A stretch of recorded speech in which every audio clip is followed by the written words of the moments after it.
Please मेरे channel को subscribe करें और बेल आइकन के बटन को दबाएं जिससे आपको मेरे वीडियोस के लेटेस्ट अपडेट्स मिल सकें। फ्रेंड्स, आप सबका मेरे चैनल क्रोशिया निट्स मीटर में बहुत बहुत स्वागत है। फ्रेंड्स, आज मैं आपको ये लेडीज स्लीपर्स बनाना बता रही हूँ। ये देखने में जितने सुंदर हैं, बनाने में उतने ही ईजी हैं और ये 1 घंटे में बनकर तैयार हो जाते हैं। इसे मैंने यहाँ सेंटर से स्टार्ट किया था। पहले ये मैंने इसको इस तरह से राउंड में इसका वर्क किया है। उसके बाद इसकी ये बैक बना के और फिर ये इसकी जो लेंथ जो है वो मैंने इस तरह से कंप्लीट की है। इसे आप किसी भी साइज़ में बना सकते हैं। जो डिफरेंस आएगा बनाते वक्त, अगर आपने इसे छोटा साइज़ करना है तो ये सर्कल जो है थोड़ा हमें छोटा करना पड़ेगा, और अगर बड़ा साइज़ करना है तो इसमें 1 रो और एक्स्ट्रा डालनी पड़ेगी।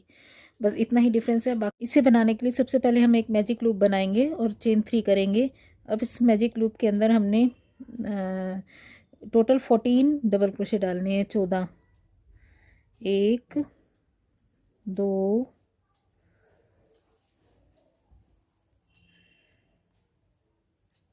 3 4 5 6 7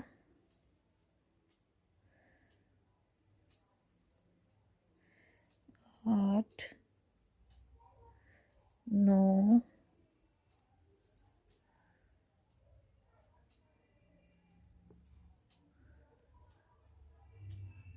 10 11 12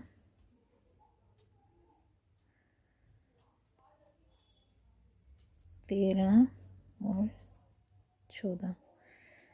इसको इस तरह टाइट करके जो 3 चेन्स हमने शुरू में डाली थी उसकी 3rd चेन के अंदर स्लिप स्टिच करके इसको अटैच कर देंगे। अब चेन 3 करेंगे और सेम स्टिच के अंदर एक डबल क्रोशे डालेंगे। इसके बाद नेक्स्ट सभी 14 स्टिचेस के अंदर हमने 2-2 डबल क्रोशे डालने हैं।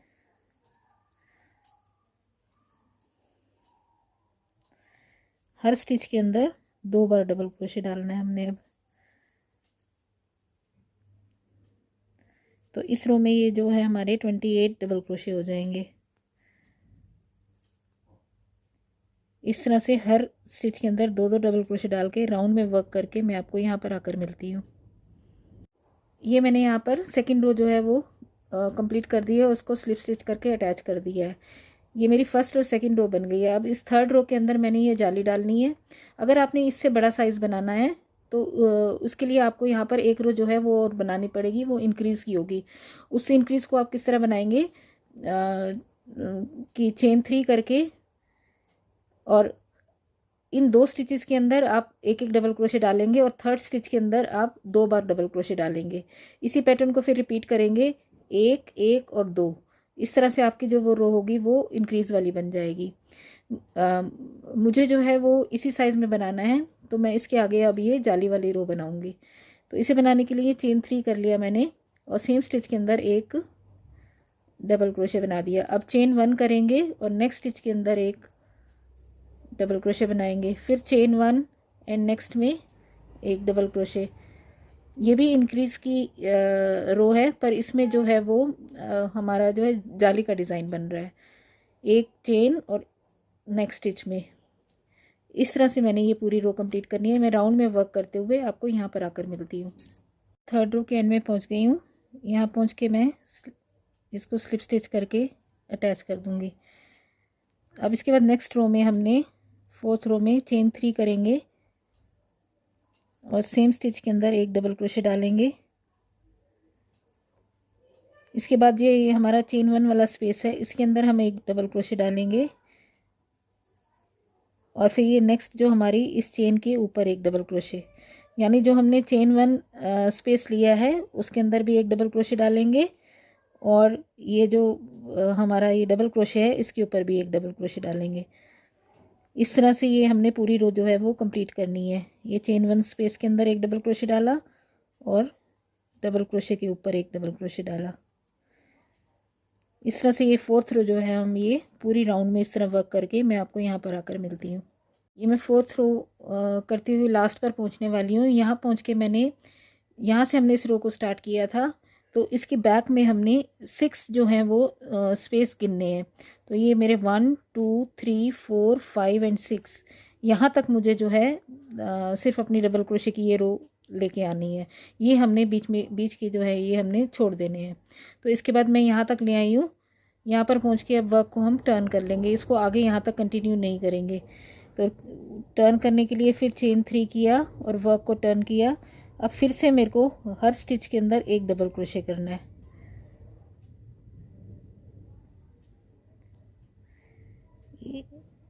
एक, दो, सिर्फ इन्हीं स्टिचेस के अंदर हमने हर डबल क्रोशे के ऊपर एक डबल क्रोशे करके राउंड में यहाँ पर आकर मैं आपको मिलती हूँ। ये मैंने डबल क्रोशे की जो रो है वो कंप्लीट कर दी है इस तरह से वर्क करते हुए। अब यहाँ आके मैं चेन 3 करूँगी और वर्क को मैंने टर्न कर लिया। अब फिर से मुझे हर स्टिच के अंदर एक डबल क्रोशे बनाना है और इस तरह से मुझे नेक्स्ट 2 रोज़ कंप्लीट करनी है। हर स्टिच में एक बार डबल क्रोशे करते हुए मुझे इसकी 2 रोज़ और बनानी है। तो मैं एक बार इस तरह और फिर एक बार इस तरह, तो मैं आपको ये 2 रोज़ कंप्लीट करने के बाद मिलती हूँ। ये मैंने इसकी 3 रोज़ जो है वो कंप्लीट कर ली हैं। अब फोर्थ रो बनाने से पहले मैंने इसको इसका सेंटर लेकर इस तरह से इसका सेंटर लेकर एक ये मार्कर लगाया है और उसके ये इसका सेंटर मार्कर है। इस समय मेरे पास ये टोटल जो है वो 46 स्टिचेज़ हैं। एक सेंटर मैंने 23rd स्टिच के ऊपर एक मार्कर लगा दिया है। उसके बाद ये 6 स्टिचेस इस तरफ मैंने काउंट किए हैं। 5 स्टिचेस के बाद छठे स्टिच के अंदर एक और मार्कर लगा दिया है। तो ये मैंने 1 2 3 4 5 के बाद 6 स्टिच में एक मार्कर लगाया है। इसी तरह मैं यहाँ पर भी 1 2 3 4 5 के बाद 6 स्टिच में एक मार्कर यहाँ लगा दूँगी। ये हमने इसको शेप देने के लिए बनाया है। अब हमने इसको, ये इसकी बैक साइड है, इस तरह से आपस में इसको पंजे के इस स्पेस को कवर करना है। तो वो हम यहाँ पर शेप देते हुए करेंगे। इसलिए फोर्थ रो में स्टार्टिंग में हमने ये 3 चेन करके इसको वर्क को टर्न कर लिया है। अब मैं हर स्टिच में फिर से एक डबल क्रोशे करूँगी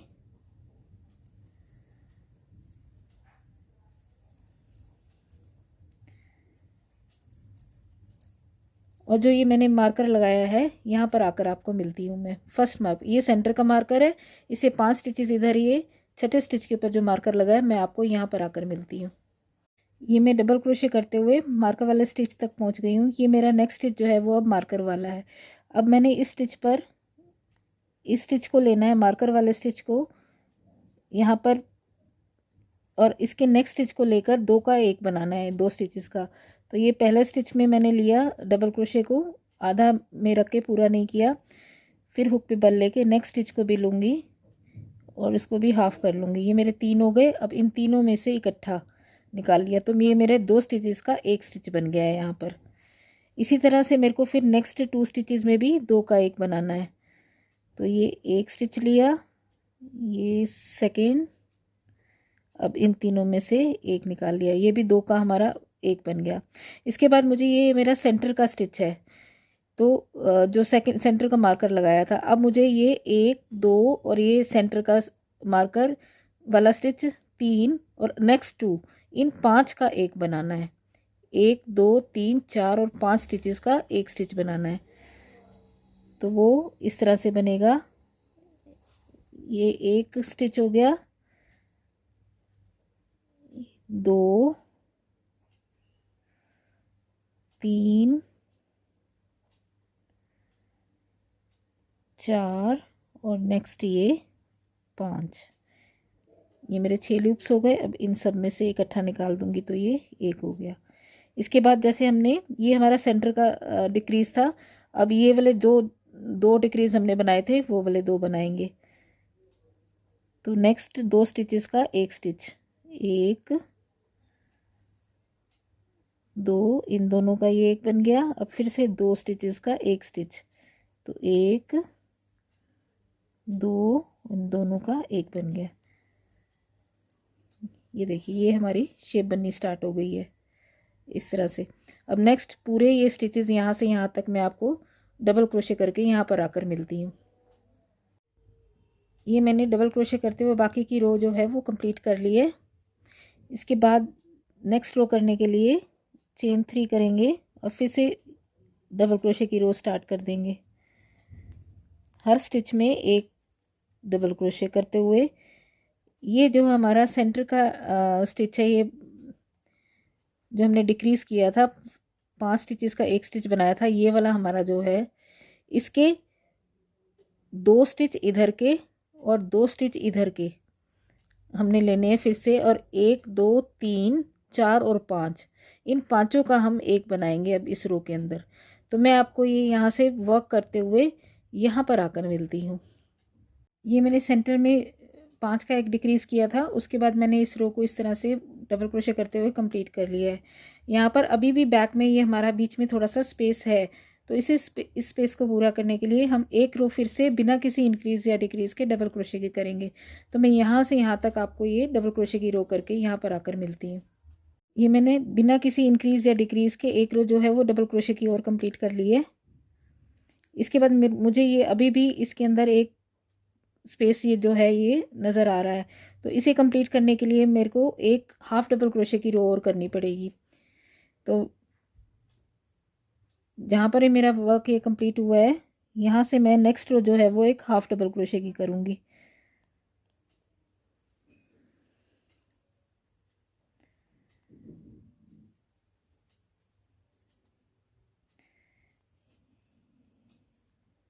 ये मेरी रो कंप्लीट हो गई है। इसके बाद नेक्स्ट रो जो है वो मैं हाफ डबल क्रोशे की करूँगी। तो 1 2 करके टर्न किया वर्क को। अब यहाँ से जो ये मेरी रो है वो हाफ डबल क्रोशे की होगी। 3 का 1 3 का 1, हर स्टिच के अंदर एक हाफ डबल क्रोशे। तो मैं आपको ये रो इस तरह से कंप्लीट करने के बाद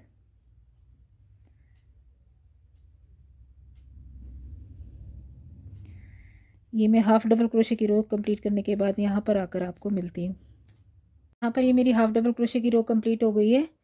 अब मैं इसको इस तरह से फोल्ड करके आपस में स्लिप स्टिच करके इस पूरी रो को यहाँ से यहाँ तक स्लिप स्टिच करके अटैच कर दूँगी।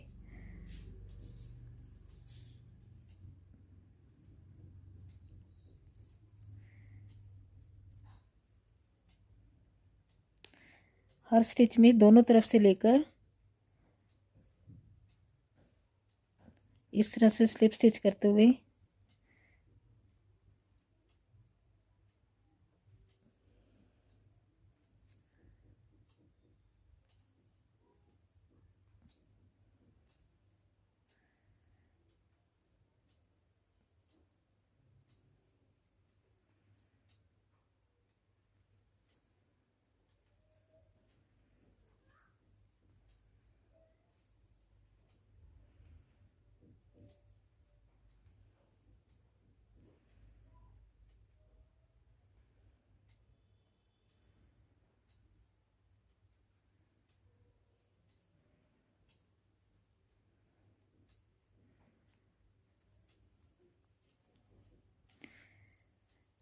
यहाँ पर ये मैंने इसको जोड़ दिया है।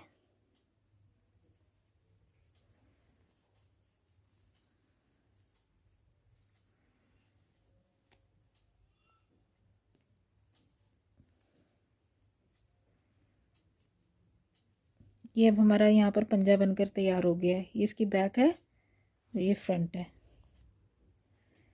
लेंथ बनाने के लिए हम धागे को जो है वो जो हमने ये सेंटर के स्टिचेस छोड़े थे इसके इस कॉर्नर वाले स्टिच के साथ अटैच कर देंगे।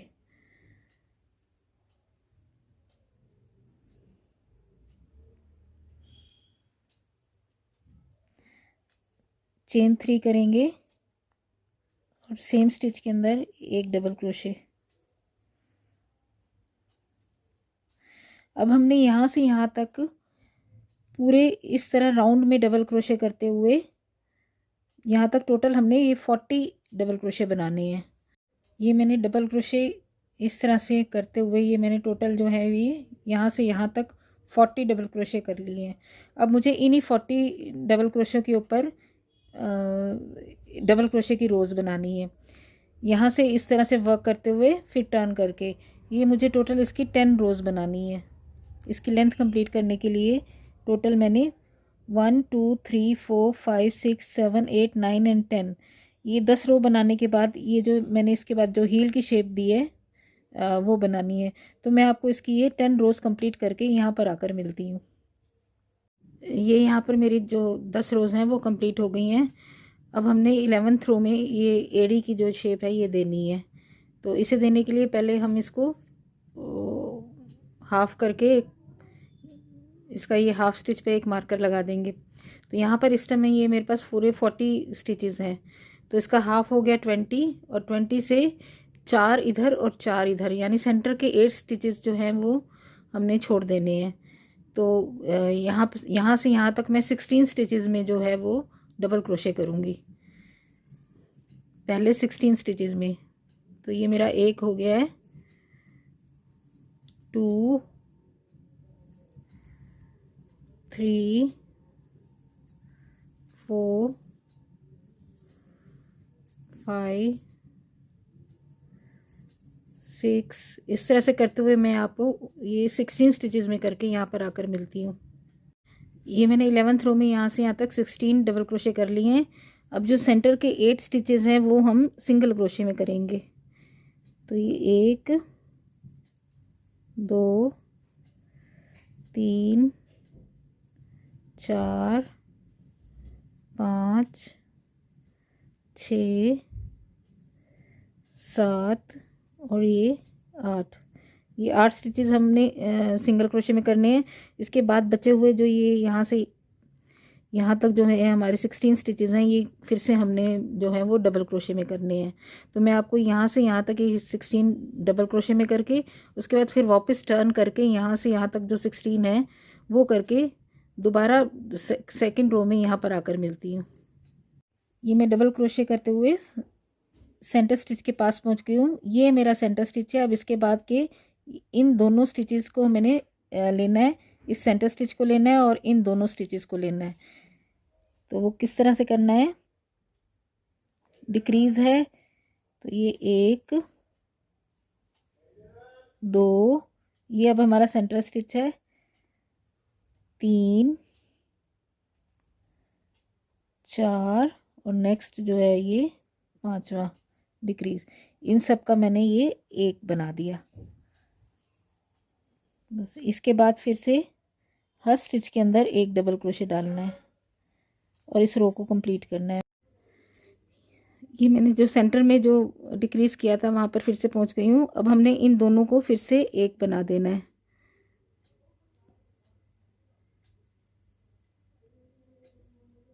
और फिर बाकी के जो 16 स्टिचेस हैं वो as it is double crochet के बनाने हैं।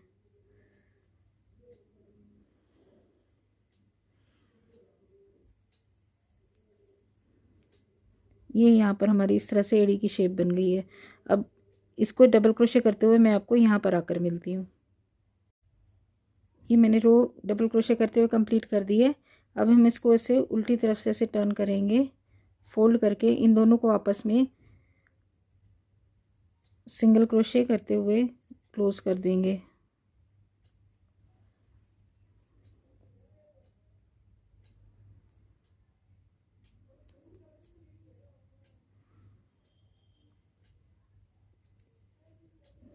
इन दोनों साइड्स को हमने क्लोज कर देना है।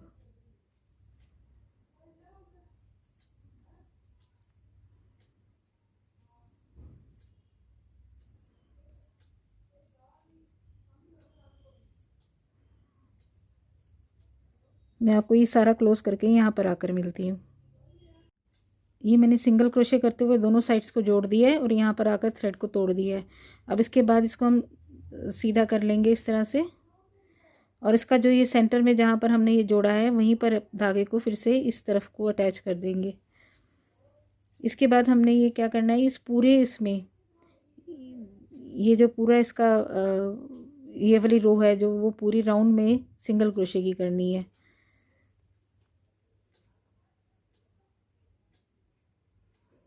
तो ये चेन 1 करके हर स्टिच में एक बार सिंगल क्रोशे करना है।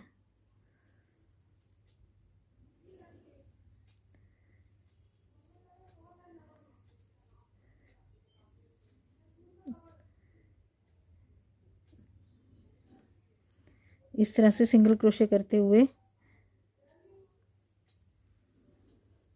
मैं आपको पूरा ये राउंड में इस तरह वर्क करते हुए यहाँ पर आकर मिलती हूँ। ये मैंने रो को कंप्लीट करके एंड में यहाँ पर आके स्लिप स्टिच करके इसको जोड़ दिया और थ्रेड को तोड़ दिया है। यहाँ पर ये हमारा स्लीपर जो है वो बनकर तैयार हो गया है। आशा करती हूँ कि आपको मेरा ये वीडियो पसंद आया होगा। मेरे इस वीडियो को देखने के लिए बहुत बहुत धन्यवाद।